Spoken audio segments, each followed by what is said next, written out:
Zojoji Temple. Nestled beneath the towering Tokyo Tower, Zojoji serves as the grand central temple for the Jodoshu section of Buddhism within the city.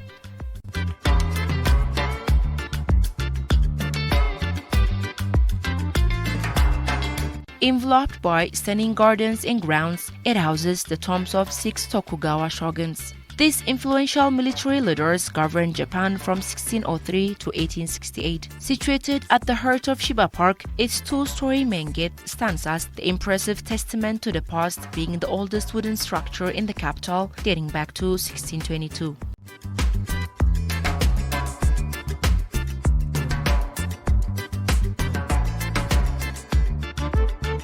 At its height, this site boasted over 120 halls and temples. Unfortunately, most of them were destroyed during the bombing of Tokyo in World War II.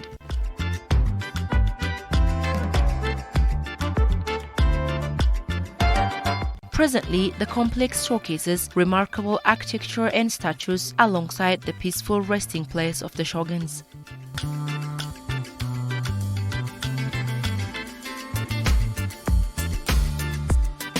Many visitors choose to combine a visit to Tokyo Tower with a trip to this temple, resulting in captivating photos that juxtapose the country's ancient history with its vibrant modern present.